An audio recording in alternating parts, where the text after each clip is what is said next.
Irmãos, vamos analisar agora os versos 6 e, se der tempo, ao 11, tá? De Apocalipse, capítulo 14. Tá aí. Famoso versículo 6. Bom, abençoado, vamos prosseguir, nós ainda dá tempo, né? Então, queridos, antes da gente começar a analisar esse versículo, a ideia aqui não é polemizar com ninguém, tá bom? A ideia é estudar o texto da mesma maneira como sempre a gente faz nesse canal. Sem acrescentar, sem forçar o texto, porque tudo que nós estamos vendo até agora é parte ainda da figura do versículo 1 a 5. Coisas estão acontecendo no mundo espiritual e no mundo real, como eu já expliquei, tá, abençoado? Então eu não vou explicar isso de novo. Então no palco estão os 144 mil que perseveraram e estão entoando louvores em um palco espiritual não real. E o texto está informando que o anjo tinha o evangelho eterno. Para proclamar o quê?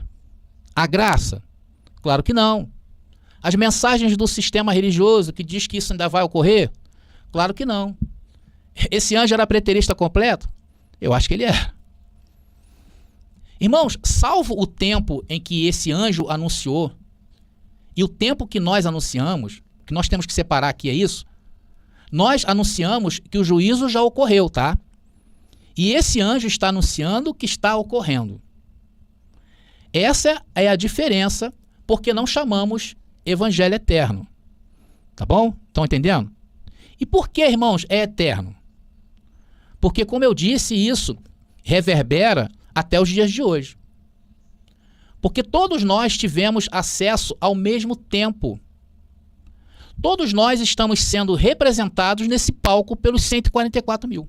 Esse versículo, ele reverbera para trás e para frente, e no momento. Entenderam? Nós nascemos nos dias de hoje, mas o que aconteceu conosco foi lá atrás, foi nesse palco. Nesse palco estão os 144 mil. Antes mesmo de termos nascido. Então a diferença, atenção, a diferença para esse evangelho eterno é o tempo.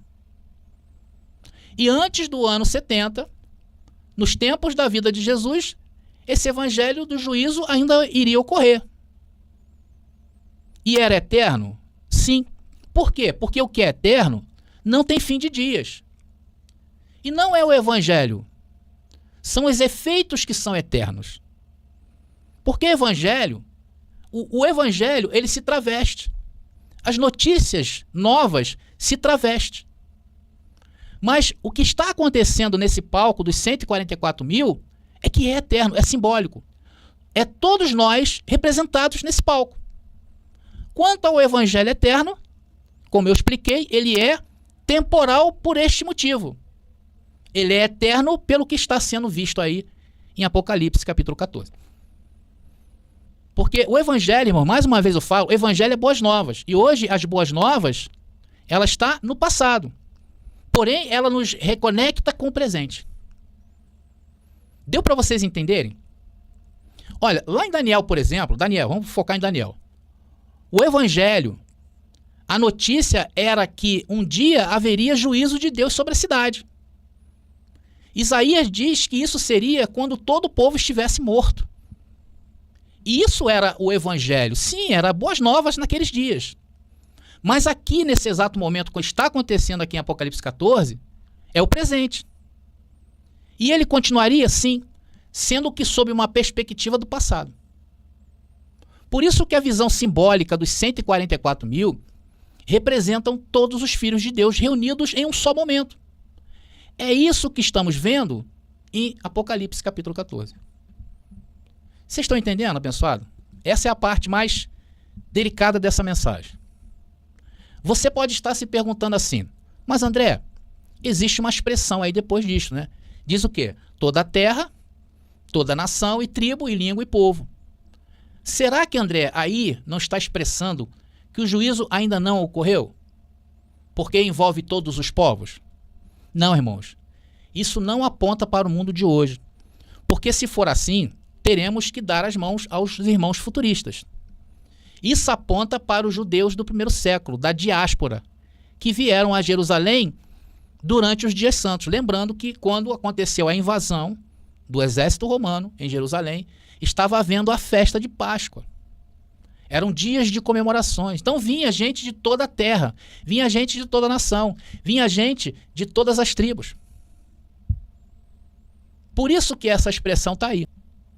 Mas André, essa expressão, vou voltar de novo aqui ao versículo, essa expressão, toda a terra, toda a nação, e tribo, e língua, e povo, ela pode ser interpretada em uma escala global? Ela pode ser interpretada como algo que transcende o tempo? Em uma escala universal? Pode, irmão, pode. Embora não seja necessário fazê-lo. Então você pode dizer, não, aí abrangeu a todo o universo. Mas não é necessário. Por isso, irmãos, atenção, que durante a escrita desse livro, o Apocalipse, que eu fiz, por isso que a escrita desse livro que eu fiz, tá? A verdade revelada e o seu cumprimento em 70 depois de Cristo, eu sempre deixei bem claro, em várias partes deste livro, eu digo assim, olha, não é necessário ir muito a fundo em certos símbolos que encontramos em Apocalipse. Nós não precisamos ir fundo. Por quê? Porque aquilo já foi entendido. Então, se já foi o entendido, já é o suficiente. Por quê? Porque se eu insistir em interpretações de um versículo, como este que eu botei, se eu não entender que ainda não é o suficiente, e aí eu começo o quê? A forçar demais as interpretações.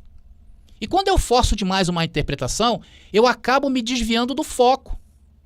Porque o foco do livro é bem claro. Foi para aqueles dias, foi dentro de um tempo, está sendo vingado o sangue dos inocentes. Não é muito claro para nós? Diante de tudo que aconteceu, as histórias, baseado nas histórias de Flávio Josefo, nós conseguimos contextualizar o Apocalipse todo dentro do ano 70. Então, quando eu forço demais uma interpretação, eu acabo saindo do foco. E quando eu saio do foco central por uma forçação, o que eu vou ter que fazer, irmão? Eu vou ter que rebuscar vários versículos e da mesma forma forçada, eu vou dar entendimento com essa primeira forçação de barra. Então, para me sustentar esse exagero na interpretação, eu vou ter que exagerar, extrapolar também outras. Para quê? Para dar base àquilo que eu quero falar. Então, se o primeiro versículo foi uma forçada bem forte, todos os outros versículos que eu for buscar para apoiar isso, eu forçarei os outros da mesma maneira, percebe? Por isso que eu tomei o cuidado de que, sempre, quem tem um livro sabe do que eu estou falando. Eu falo que não precisamos buscar além do que a letra está nos mostrando. Porque a essência do livro é o mais importante.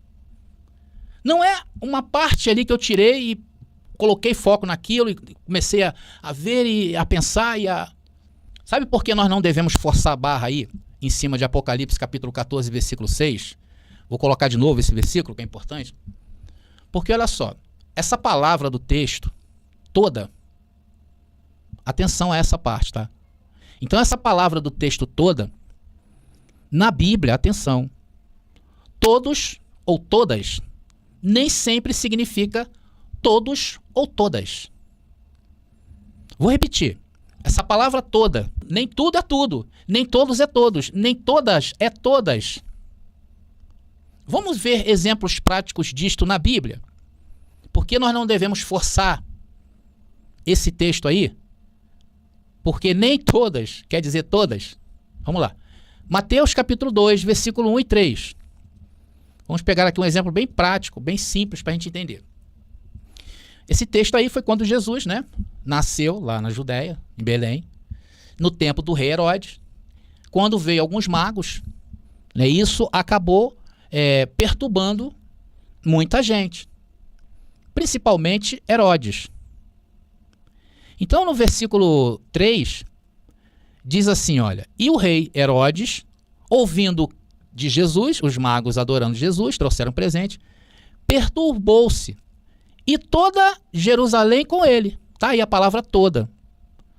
Irmãos, essa palavra toda, nós podemos interpretar ela como toda? Não. Por quê? Porque toda Jerusalém ficou perturbada? porque Jesus nasceu, toda a Judéia ficou assim, toda Jerusalém ficou perturbada? Claro que não. Quem ficou perturbado? Herodes. Então, no máximo ali, a família de Herodes, as pessoas ligadas muito a Herodes, ficou realmente perturbado pela perturbação que estava na cabeça de Herodes. Então, essa palavra toda não quer dizer toda Jerusalém. Irmãos, sabe o que é o nome dessa expressão toda aí que não é toda? Vocês conhecem a famosa frase chamada licença poética? Mateus usou isso. Mateus usou uma licença poética para enfatizar o tamanho do evento. Da mesma maneira, irmão, isso é aplicável ao toda de Apocalipse 14, versículo 6. Porque se você for entender da outra maneira, como eu falei, você vai forçar o texto. E nós não devemos forçar o texto. Por quê? Porque o livro de Apocalipse é claro para nós. Vocês estão entendendo? Por que não devemos colocar um tio a mais quando diz lá, né? Daquele colocar um tio, claro que estava se referindo à letra. Mas dentro da Bíblia é a mesma coisa. Vocês querem ver um outro exemplo? Vamos ver um outro exemplo? Mateus capítulo 4, versículo 8. Atenção, Mateus capítulo 4, versículo 8. Diz o texto: novamente o transportou, o diabo, ao monte muito alto, e mostrou-lhe todos os reinos do mundo e a glória deles. Irmãos, todos os reinos do mundo o diabo mostrou a Jesus? Claro que não. Então isso nos mostra, isso não é uma falha bíblica, tá? Mas isso é uma maneira de linguagem exagerada, ou licença poética, para enfatizar o simbolismo desta passagem. O simbolismo de Apocalipse 14 é muito grande. O simbolismo de Apocalipse 14 é algo que transcende o tempo. É algo que está linkado ao mundo espiritual. É uma visão nova do reino de Deus.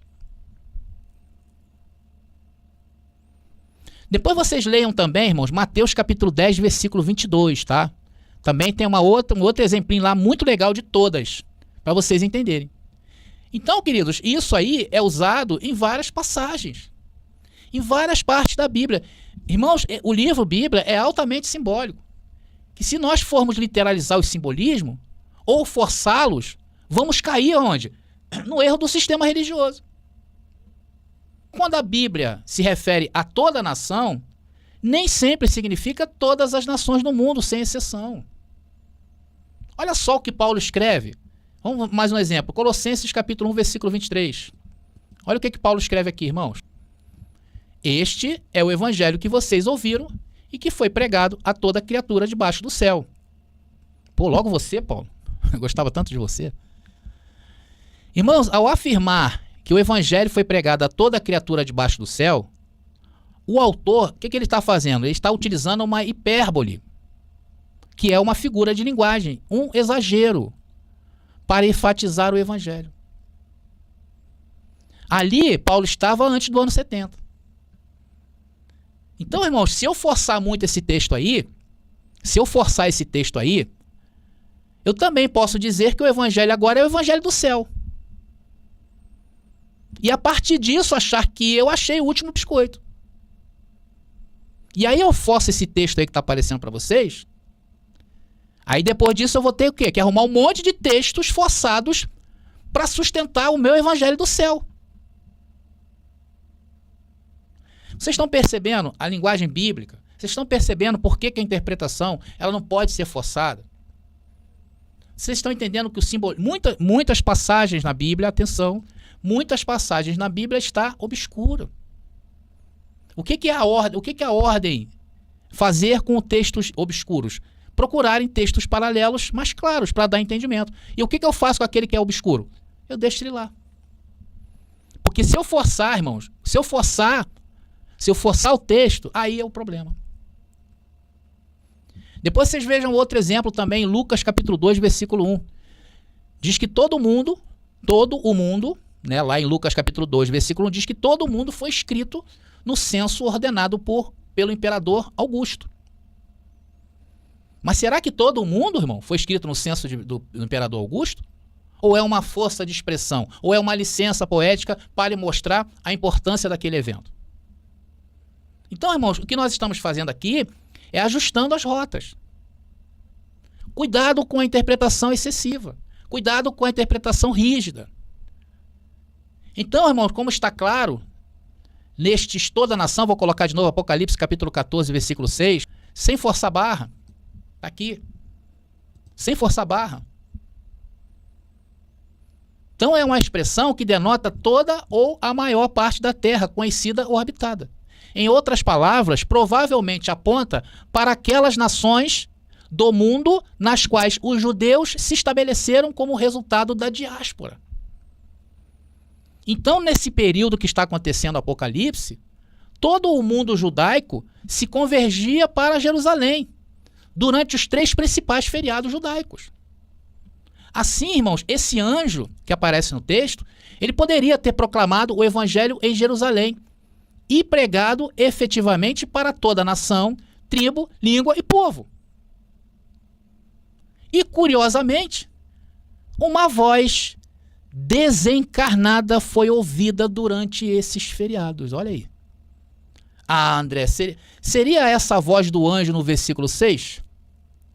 Mas, irmãos, isto eu vou deixar para abordar com vocês em outra oportunidade, tá? Há relatos históricos, tá? De Joséfo, de Tácito, falando de algo parecido com isso aí. Mas isso eu vou deixar para uma outra oportunidade, tá bom, abençoado? Quero que você fique aí com essa pulguinha atrás da orelha para saber como aconteceu lá do anjo, né, levar esse evangelho eterno ali para aqueles que estavam dentro de Jerusalém. Então, abençoado, se você quer essa continuação, se você gostou, se manifesta aí e coloque nos comentários. Não é só no chat não, tá, irmão? Vai lá nos comentários e coloca também. E isso vai ajudar também o nosso canal. E quem já tem o livro, né, o livro do Apocalipse, que é o que nós estamos abordando, já sabe o que eu vou falar. É só ir lá e ler, que você vai ver, né, a história, o historiador, falando sobre isso. Então, abençoado, se você não tem esse livro ainda, eu quero te aconselhar aí. Eu ainda tenho algumas unidades aqui disponíveis para que você venha adquirir essa preciosidade. Um livro que você não vai ver forçação de barra, tá? Porque, conforme eu falei, se você força demais uma interpretação em um ponto, todos aqueles pontos que você for abordar lá na frente, você vai ter que usar a mesma técnica, tá entendendo? Para dar o quê? Sustentação ao que você quer falar. Por isso que não é bom. Por quê? Porque está muito claro. O livro de Apocalipse para nós está muito claro. Não tem o que pôr nem o que tirar. É o que aconteceu. As coisas hoje que hoje nós estamos falando, né? Nós falamos do juízo do ano 70. Aqui neste canal nós estamos, né, com essa palavra anunciando. Anunciando o quê? Que isso não é mais como a gente pensava que era. É diferente. Hoje vivemos no reino de Deus. Então, abençoado, a ideia dessa mensagem é mostrar Bíblia, com todo respeito a todos os intérpretes e suas interpretações, né? Mas é assim que eu consigo enxergar as Escrituras, sem atropelos, sendo devagar e sempre constante. Foi assim que aconteceu comigo, mudanças significativas em minha vida. E assim eu me ponho na mão do Senhor. Bom, abençoados, se você não entendeu aí, eu quero te aconselhar você a ver de novo. Quero lembrá-lo, né, que tem a segunda parte. Se você quiser que eu traga a segunda parte, basta você deixar nos comentários, que aí a gente vai trazer. Quem seria esse anjo que pregou o evangelho, hein? Será que foi anjo mesmo? Algo sobrenatural aconteceu lá. Tá bom, abençoado? Eu vou ficando por aqui. Graça e paz e até o nosso próximo vídeo. Descubra a verdade com o lançamento do livro revolucionário Apocalipse, a verdade revelada, de André Pimentel. A primeira obra de interpretação preterista completa na língua portuguesa e que desafia séculos de interpretações, revelando que os mistérios profetizados já se cumpriram no ano de 70 depois de Cristo. Não é apenas um livro, é uma jornada transformadora que redefinirá sua visão sobre a história e a fé. Disponível agora. Para adquirir, contate-nos via WhatsApp no 21 97987 4668. Não espere mais. Embarque nessa descoberta e permita que a verdade altere sua vida. Somos o povo, jamais em toda a terra. Vamos anunciar.